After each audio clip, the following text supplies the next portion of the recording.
بسم اللہ الرحمن الرحیم۔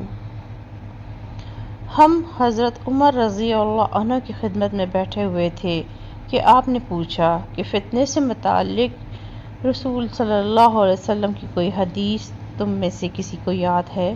میں بولا، میں نے اسے اسی طرح یاد رکھا ہے جیسے حضور صلی اللہ علیہ وسلم نے اس حدیث کو بیان فرمایا تھا۔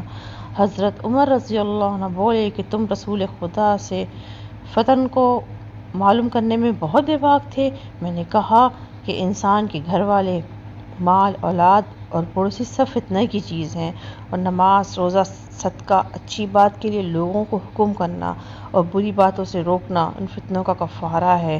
حضرت عمر رضی اللہ عنہ نے فرمایا کہ میں تم سے اس کے متعلق نہیں پوچھتا، مجھے تم اس فتنے کے بارے میں بتلاؤ جو سمندر کی موج کی طرح ٹھاٹے مارتا ہوا بڑھے گا۔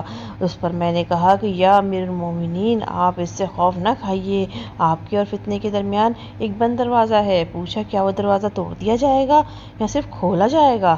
میں نے کہا کہ توڑ دیا جائے گا۔ حضرت عمر رضی اللہ عنہ بول اٹھے کہ پھر وہ کبھی بند نہیں ہو سکے گا۔ شقیق نے کہا کہ ہم نے حذیفہ رضی اللہ عنہ سے پوچھا، کیا حضرت عمر رضی اللہ عنہ اس دروازے کے متعلق کچھ علم رکھتے تھے؟ تو انہوں نے کہا کہ ہاں بالکل اسی طرح جیسے دن کے بعد رات کے آنے کا۔ میں نے تم سے ایک حدیث بیان کی ہے جو قطعاً غلط نہیں ہے۔ ہمیں اس کے متعلق حذیفہ رضی اللہ عنہ سے پوچھنے میں ڈر ہوتا تھا کہ دروازے سے کیا مراد ہے، اس لیے ہم نے مسروق سے کہا کہ وہ پوچھیں۔ انہوں نے دریافت کیا کہ آپ نے بتایا کہ وہ دروازہ خود عمر رضی اللہ عنہ تھے۔